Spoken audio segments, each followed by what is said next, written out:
नमस्ते सबैजनालाई, म जिग्मेदोङ तामाङ र सबैजनालाई मेरो यो नयाँ सिरिजमा स्वागत छ है त।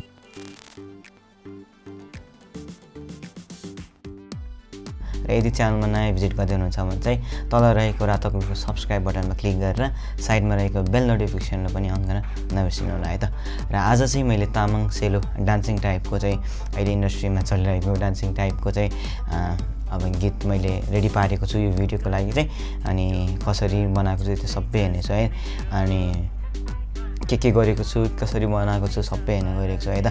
सो यो ट्र्याकमा जानुभन्दा अगाडि चाहिँ जुन चलाए पनि भएको, जुन आफूलाई सजिलो लाग्छ, मैले जे चलाएको छु तपाईँले पनि त्यही चलाउनु पर्छ भन्ने चाहिँ छैन। मैले क्युएस भन्ने बित्तिकै तपाईँले क्युएस चलाउनु पर्छ भन्ने चाहिँ छैन है। So without any further delay स्क्रिनतिर जाऊँ है त। सो मेरो यहाँ मेन स्क्रिन छ, यता अर्को स्क्रिन पनि छ जुन चाहिँ मैले अहिले ओबिएस हेरिरहेको छु, र यता चाहिँ मेरो मेन स्क्रिन आइरहेको छ है त। अर्को कुरा तपाईँले देख्न सक्नुहुन्छ मैले कुनै पनि चाहिँ त्यो गरेको छैन ल, नेमिङहरू गरेको छैन, मैले बस बनाएर मात्र राखेको छु। सो हेरिहालौँ मैले के गरेको छु भनेर है। सो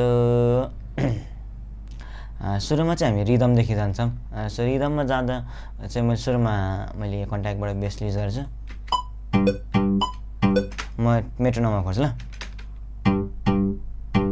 अनि अर्को कुरा यो मेरो स्पिकरकै साउन्ड आइरहेको छ ल, यो माइक र के अरे भित्रको मेरो साउन्ड चाहिँ होइन, आउटपुट त्यो इनपुटको साउन्ड चाहिँ अहिले मेरो आइरहेको छैन। मैले ओबिएसमा कति ट्राई गरेँ तर भएको छैन। तर बस यतिकै अहिले चाहिँ मैले जुगाड गरेको छु, हेर्नु न है त।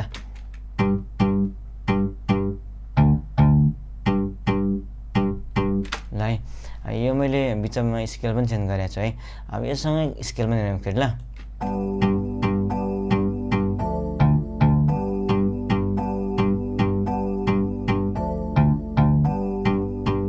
र अर्को कुरा मैले भिडियो बनाउने क्रममा चाहिँ जे साउन्ड युज गरिरहेको छु नि, अब त्यही साउन्ड चाहिँ तपाईँले प्रयोग गर्नुपर्छ भन्ने चाहिँ हुँदैन। अब त्यो आफ्नो प्रिफरेन्समा कसलाई कस्तो साउन्ड मनपर्छ त्यो चाहिँ हुनेछ है। अनि मैले चाहिँ यो अब मलाई मनपर्ने साउन्डहरू चलाइरहेको छु, किनभने कति साउन्डहरू मलाई मन परेर मैले प्रिसेट बनाउने गर्दछु र त्यही साउन्ड मैले चलाइरहेको छु है त। र यहाँ मैले X1बाट प्याड पनि युज गरेको छु।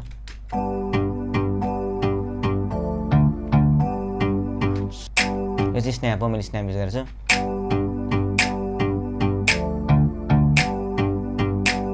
त्यसपछि मैले मादल युज गरेको छु। अब मादल पनि अब त्यही स्याम्पलहरू कन्ट्याक्टमा पनि पाउँछ, अथवा आफूले रेकर्ड गरिरहेको लाइभ पनि हामीले चप गर्न सकिन्छ, बजाउन सकिन्छ होइन। मैले सोर प्लगबाट बजाउँदैछु, यसले डगिज भन्छ सोर प्लगमा। अब यो त सबैलाई थाहा छ होला। त्यो पनि स्केल अनुसार मैले त्यो मादल पनि त्यो गरेको छु। त्यसो अर्को आउँछ हाइह्याट। त्यसै योसँगै मैले आरपिजी चलाउँछु, सेकेन्ड आरपिजी।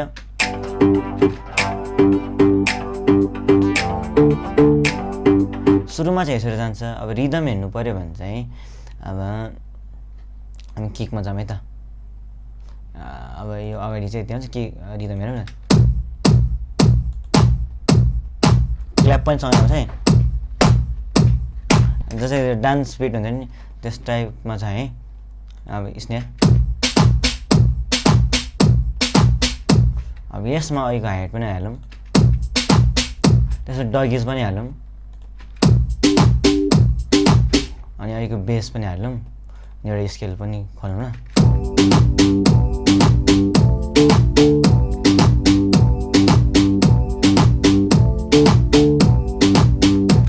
यति भइसकेपछि चाहिँ अब सुरुको मेलोडीमा जाऊँ ल। सुरुमा मैले के मेलोडी चलाएको छु भने चाहिँ यो नेक्ससबाट।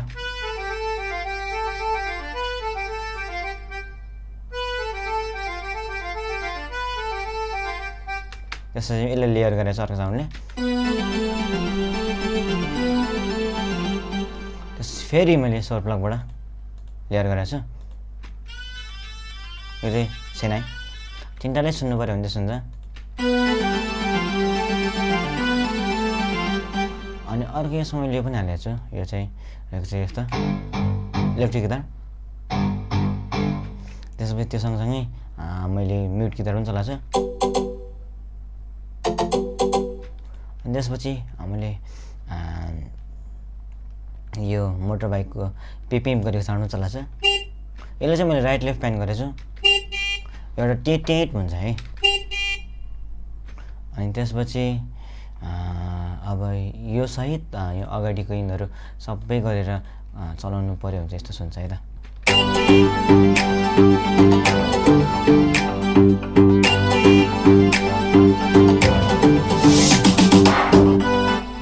त्यसपछि मैले रोल चलाएको छु। रोल चाहिँ निक्समै भइन्छ है यो, अथवा आफूले म्यानुअली गर्दा पनि भइगयो, अथवा एउटा आरपिजीको जस्तै लुप आउँछ यो आउँछ है। अनि टमटम भयो होइन। अनि सो अब यसले बिटसँगै सुन्नु पऱ्यो भने बिटमा पनि राखेको छु नि त मैले, र यस्तो सुन्छ।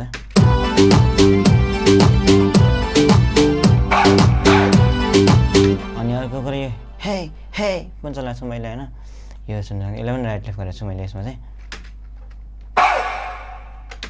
ल। जरुरत छैन कि प्यान गरेरै राख्नुपर्छ भन्ने जरुरत पनि छैन। मेरो अरूको भन्ने स्टाइल अलिकति भिन्न होला, तर म चाहिँ अब राम्रो गर्ने प्रयास गरेर आउँछ है। अनि मैले त्यसपछि यहाँ अर्को पार्ट आउँछ,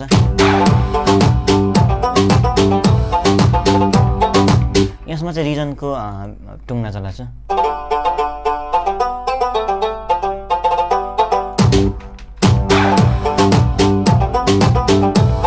यसमा चाहिँ प्रिकर्सन एड गरेको छु अलिकति हल्का फिलअपको लागि है। अनि यो चाहिँ यस्तो एउटा चाहिँ राइट भयो होइन, अनि यो चाहिँ अर्को यसलाई ड्रम्स यो रिदमहरू खोलेर गऱ्यो भने चाहिँ यस्तो सुन्छ है।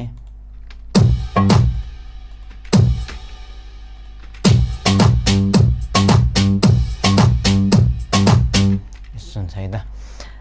अनि त्यसपछि गीततिर त अहिले नजाउँ होइन, गीततिरको यो पार्टहरू त त्यो बजाउन सकिने भयो।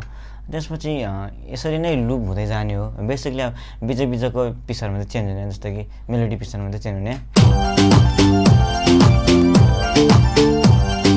यसमा चाहिँ सेम प्रोसेस, मेलोडी फरक छ तर त्यो अगाडिको जस्तै त्यो स्केल चेन्जवाला मेथड मैले चलाएको छु होइन। यो चाहिँ अब जस्तो कि हेर्नु है त, यो एउटा बेस गरेर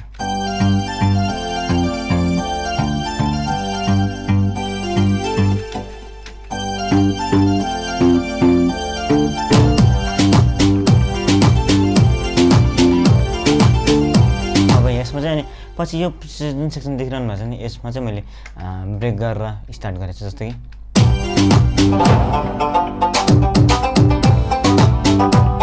यसमा यो पनि हालेको छु मैले है।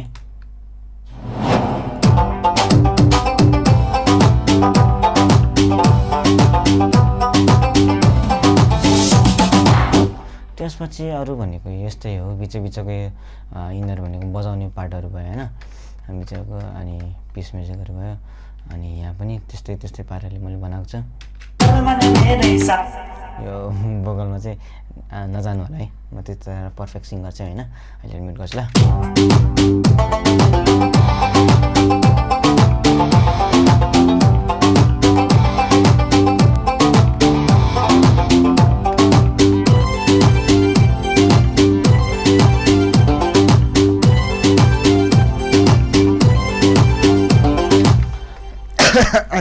सो जस्तै कि मैले मेरो यो यसरी हाम्रो यो ऱ्याक च्यानल ऱ्याक प्यानल खोल्नु पऱ्यो भने चाहिँ मैले खासै केही पनि इफेक्ट नै हालेको छैन, किनभने चाहिँ यो लेभलहरू अलिकति घटाउने। अब यसमा मैले भोकलमा मात्रै अलिअलि हालेको छु, मलाई फिल आओस् भनेर होइन। अब जस्तै कि मैले किन केही पनि हालेको छैन भने चाहिँ मेन कुरा त पछि गएर फाइनल गर्दाखेरि चाहिँ मैले केही पनि नहालिकन पठायो भने चाहिँ मिक्सिङ गर्ने मान्छेले चाहिँ अलिक सजिलो हुन्छ। अब यदि जागरीलाई मिक्सिङ इन्जिनियर हो भने चाहिँ उहाँले सबै हेर्नुहुन्छ नि त। अब जो मान्छे जागर चलाउनु उहाँले चाहिँ पहिल्यैदेखि अलिकति लेभल सेभल पनि हेरेर गर्नुपर्छ। अब अलिकति जागरीलाई मिक्सिङ इन्जिनियर हो भने चाहिँ उहाँले सबै डिटेलमा हेरेर हामीलाई मिक्सिङमा बुझाउनुहुन्छ यस्तो यस्तो भनेर होइन।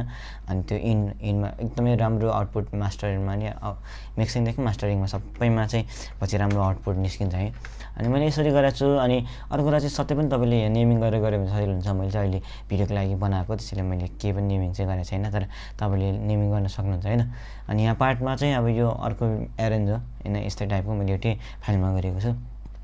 त्यो गऱ्यो भने चाहिँ कस्तो हुन्छ भने कुनै बेला हामीलाई एउटै फाइलमा अब जस्तै कुनै गीतको पार्ट 2 बनाउनु पऱ्यो भने चाहिँ जस्तै यो गीत चल्यो अरे होइन मैले भनेपछि यसको 2 बनाउनु पऱ्यो भने चाहिँ मैले यही फाइलमा बनाउन सक्छ कि किनभने कुनै पिसहरू चाहिँ अब पार्ट 2मा पार्ट 1को अब पार्ट 1को है भनेर चिनाउनले चाहिँ यो पार्ट 2मा चाहिँ त्यो पिसहरू चाहिने भएको कारणले कुनै बेला राख्न सकिन्छ तर जरुरत छैन कि यसमै गर्नु छ भने जरुरत छैन किनभने आखिरमा तपाईँले मिक्सिङ इन्जिनियरलाई पठाउँदा होइन अब यसरी नै स्टेम गरेर पठाउने हो एउटै ठाउँबाट होइन जुन चाहिने त्यो चाहिँ मात्रै सेलेक्ट गरेर पठाउने हो नि त त्यो सबै त पठाइँदैन नि त चाहिने सेलेक्ट गरेर पठाउने हो नि त सो यति नै हो साथीहरू खासै चाहिँ केही चाहिँ गरेको छैन मैले होइन अरू भनेको सबै यति नै हो अब नेक्स्ट भिडियोमा चाहिँ अब यो भिडियोमा के कमी कमजोरी छ त्यो त तपाईँले भन्नुहुन्छ भने चाहिँ आशा गरेको छु अनि नेक्स्ट भिडियोमा चाहिँ तपाईँले अब कमी कमजोरीको तपाईँहरूले भन्नुभएको कमी कमजोरीको अनुसार चाहिँ म फेरि पनि अर्को भिडियोमा चाहिँ इम्प्रुभ गर्नेछु अनि म पनि अब यसो सिक्दै गर्दै हो होइन